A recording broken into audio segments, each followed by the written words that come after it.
we will talk about the distinction between dialect and standard language today. In order to continue our discussions on dialects, we would want to understand the following. See, most of the time it is possible to name a language that we speak. However, a deeper look or investigation into what we speak establishes the differences between what we speak and what we thought we speak. Please try and understand this. This follows from our understanding of language so far. What this means is, if someone asks us, what do you speak? In other words, which language do you speak? We can say Hindi, Tamil, Telugu and Malayalam, etc., etc. We can say that without any effort, and here without any effort means without much thinking about this, without much investigation into it. But when we look deeper into it, we see that the language that I speak, let us take the example of Hindi for the purpose of discussion, is very different from Hindi spoken by other people, Hindi spoken in other places, and the kind of language that I use, the kind of mixing I work on in my variety of language is very different from others. At the level of speaking, my Hindi looks very different from the Hindi used by other people. This is what we mean that a closer investigation into what we speak will establish differences between what we speak, that is a combination of Hindi, English, Maithili, Bhojpuri, Marathi, Bengali, and what we thought we speak, namely Hindi. So, when I was asked, I said Hindi, but I speak Hindi and English, I speak Hindi, English, Maithili, I speak Hindi, English, Urdu, I speak Hindi, English, Maithili, Urdu, Punjabi, Marathi, a combination of everything else. In that context, it is also important to mention that I speak Hindi that is spoken around me. I do not speak the Hindi that is spoken in Delhi, the Hindi that is spoken in Allahabad, or the Hindi that is spoken in West Bengal or Hyderabad. So, what I speak, what I thought I speak was Hindi, but what I really speak is my Hindi and a combination of many things. Therefore, it is important to understand this aspect of language which helps us in understanding names of languages. This is also relevant what we have discussed before, that a language is essentially combination of or a continuum of many varieties within. And we can bring in the point at this moment also under the title names of language, that in most of the cases in our country, names of the languages are decided by the region, society, sometimes religion, sometimes even names of castes and various other details.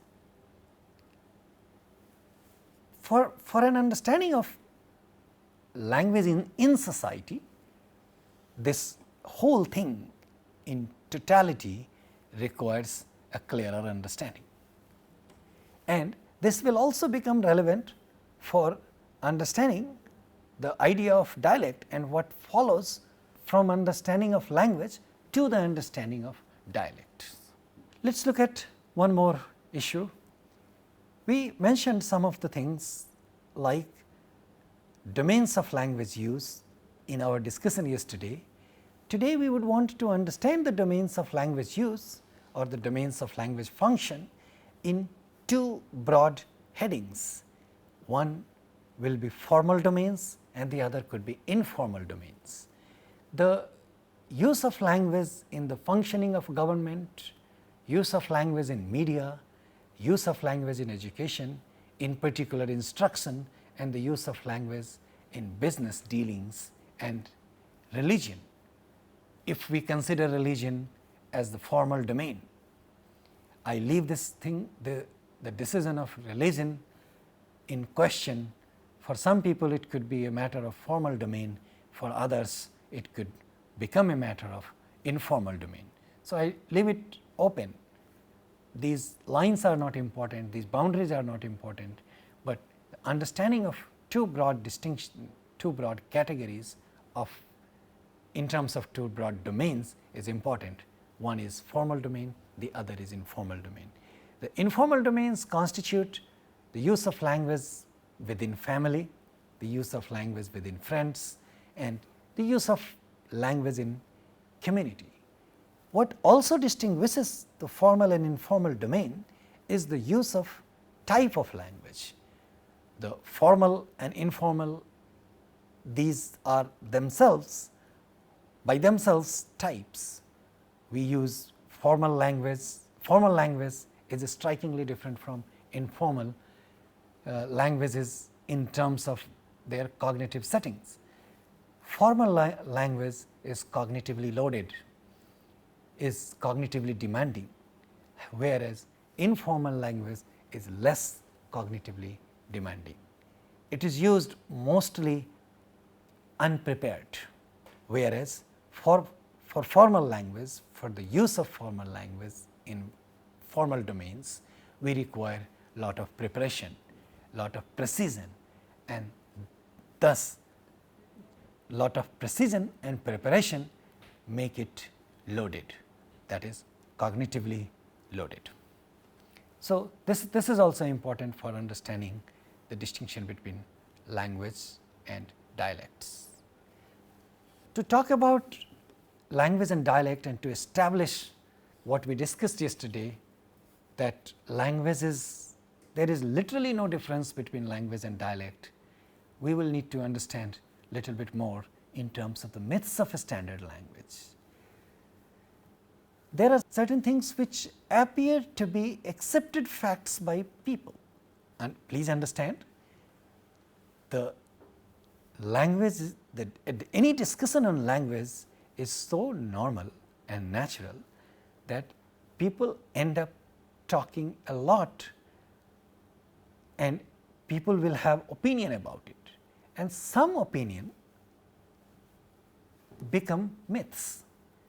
So, for example, lot of times people understand language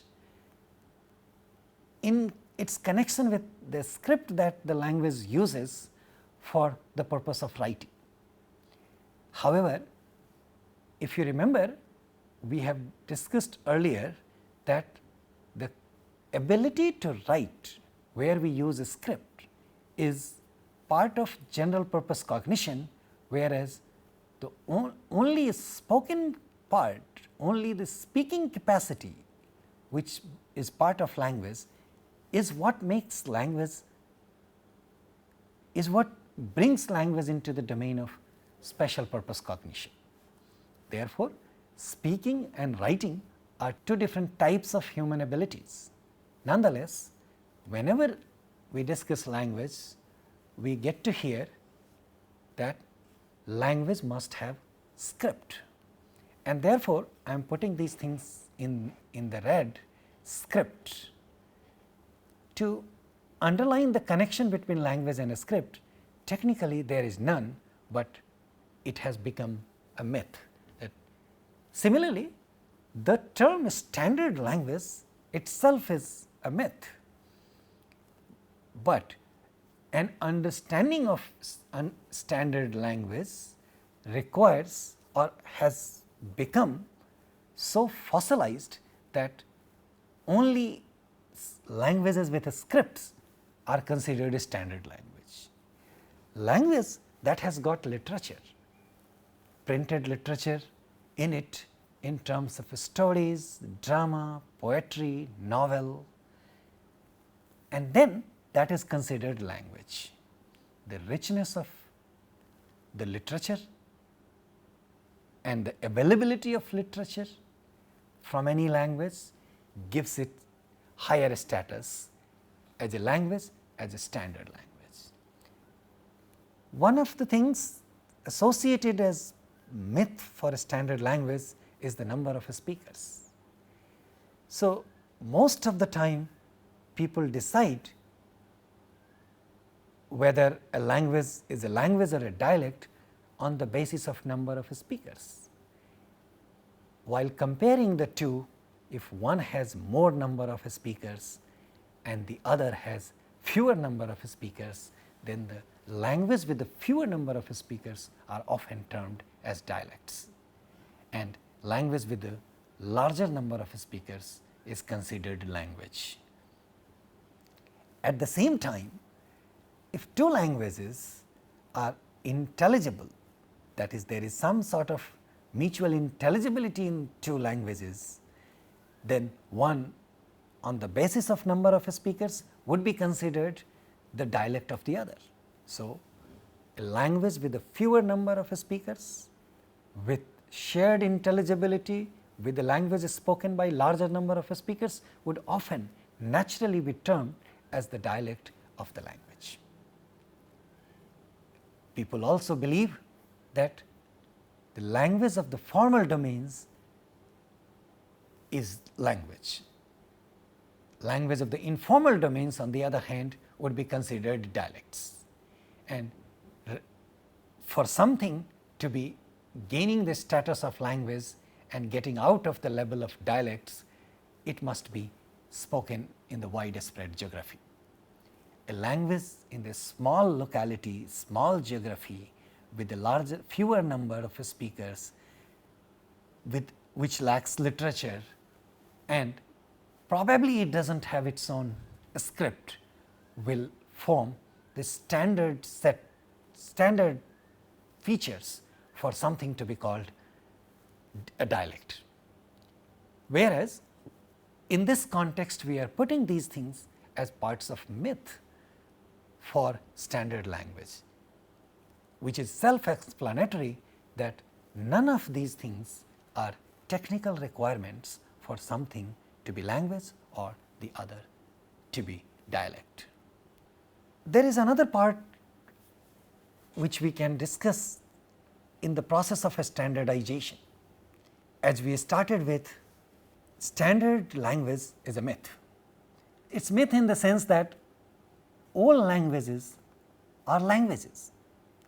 There is nothing, there should be nothing called a standard and non-standard. The distinction of standard and non-standard in the context of language is not only a myth, but a completely untenable idea. Nonetheless, this exists. So, what is it that happens when something gets perceived as a standard language? This is an important point for us to look at. You can substantiate your understanding by reading around these topics, but in short, I would like to underline that standardization takes place only when we reduce variation and eliminate diversity from language.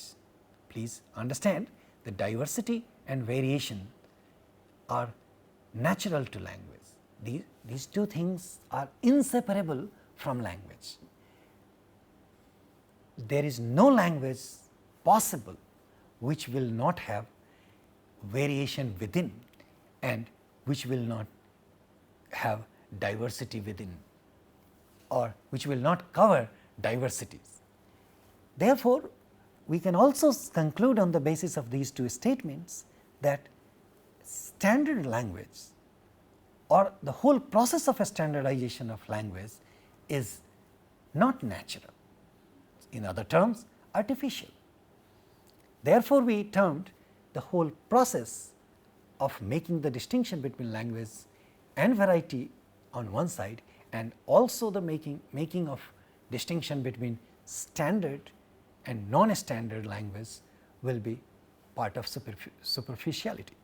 Take for example, standard English. It will be easy for us to understand the distinction between standard and non-standard given the example from English. What is it that we call standard English? If you take a look at it carefully, standard English is only referred to RP. RP stands for received pronunciation, and in a layman's term, RP is the language of the people at Oxford and Cambridge. In other words, backyards of Buckingham Palace, language of the people of power, language of the people of Queen of England was considered RP. And the important thing to underline is such a variety was spoken by a handful of people. And even until now, when we try to establish certain features of standard English, we use things like use in print. The English that is in print is considered standard language. The English that is taught in schools is considered standard language, and the effort of non-native speakers, and here non-native speaker means everybody who would not speak RP. The effort of the rest of the world to speak close to how RP sounds will make English standard English, and it's the language, the English that is spoken by educated people is standard English, and the English used in broadcast is considered standard English. Please see, all these features are centered around the use of language. So, from the perspective of the use of language, a particular type of English is considered standard English. However, there is nothing intrinsically standard about what we call a standard English. So we see that the use of English in certain formal domains is what people mean when they say standard English. At the same time, when we start establishing features of what is called non-standard, or particularly non-standard English, the primary example that comes in mind is English spoken by African Americans in either Britain or United States of America, and also in many other parts of the Western world. Sometimes that is called non-standard English. After consistent uses, NSE, non-standard English, is one of the standard term in the study of language in general and English in particular. African American vernacular English is another term which is standardly used studying non-standard English. So, these are few varieties of non-standard English, and of course, English spoken around the world for a long time was considered non-standard English. I would like to go a step beyond and underline that English is spoken in other parts of the world like Africa, some Asian countries, South Asian countries, were not even considered non-standard English. They were simply aberrations. They were simply some defects. Slowly, they were first considered non-standard English, and then they became what is known as different varieties of English. That at least sounds little bit more prestigious, at least on the hierarchy of language prestige and language identity. So, to come back again to the features of non-standard English, we will find the English that is used in informal context. The English that is used with less cognitive load on it becomes what is called non-standard English. It requires detailed investigation, but for the understanding of the distinction between standard and non-standard, it was important for us to understand what goes in the process of a standardization, and what we conclude that what goes in process of a standardization is not really natural. We cannot eliminate diversity and reduce variation from language. At the same time, if we only consider the use of language in formal domains for something to be standard, then most of the time people use language in informal domains, in the usual domains where they are not guarding themselves cognitively all the time. Therefore, such distinctions are artificial, and then it becomes easier for us to understand what we mean when we say the term dialect is socially loaded. We have established that technically there is no distinction between standard language and what is called non-standard language. Similarly, technically there is no distinction between what is called language and then dialect. We will look at little bit more in terms of the details of dialects. However, allow me to repeat this once again, that all natural languages that we acquire, whether or not we can give a name to what we speak, whether or not how I speak is similar to other speakers or not, they are all acquired in the same manner. Therefore, it is not possible for one to be language, one to be more important and the other to be dialect less important.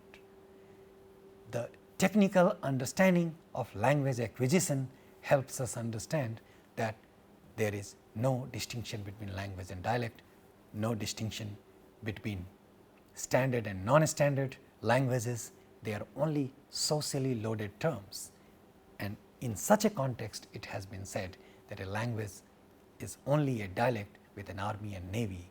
So, we can call something a standard only when that is the language of the powerful people with the army and navy, and people of the underprivileged and powerless people,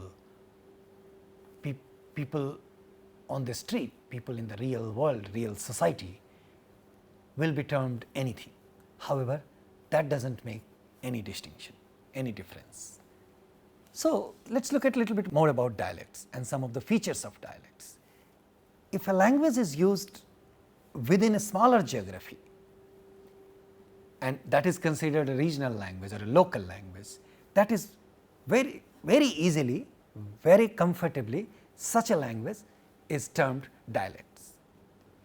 However, we do want to understand dialect continuum as well, and we have already established that standard is not formal language. Keeping the two things together, what we would see that there are different types of dialects. On the dialect continuum, we understand regional dialects, social dialects, political dialects, and linguistic understanding of dialects. Linguistic understanding of dialect helps us understand that whatever the realities may be underlying in describing regional dialects and social dialects in political terms, they are all superficial explanations, superficial descriptions from the perspective of linguistic understanding of how people speak. Therefore, it becomes also apparent that whenever we say a dialect, we tend to mean that a subordinate variety of a language. For example, English spoken in Africa, India, Japan and Singapore could be considered, let us say, non-standard, could be considered only varieties of English. But whenever we say Indian English or Japanese English or African English, we do mean that there is a superordinate variety structure and these varieties follow from there. These are the varieties of that superstructure. So, for a dialect we need a superstructure, but for a language too we need a superstructure. Only then we can explain different varieties of language. Now, what do these things tell us? That hardly we can establish connection between language and variety and language and dialect. What the real picture looks like is there is a superstructure, probably nobody speaks that, and that is what helps us form the notion of standard language as well as the notion of a language. But what actually people speak is dialect, what actually people speak is varieties, and that is the subordinate varieties. So, something like Texan English or Boston English or Californian English, these things are going to be dialects of English, and then because they are subordinate varieties of English, therefore, they can only be understood on a dialect continuum. So, the subordinate varieties and the dialects of a language can be understood on a dialect continuum in terms of their regional and social structure. However, technically there is no distinction between the two. There are more terms that are used for understanding of such ideas. Sometimes it is called vernacular and sometimes it is also called non-standard. However, the fact is the language of the poor, underprivileged, and at times what sounds not prestigious are called dialects.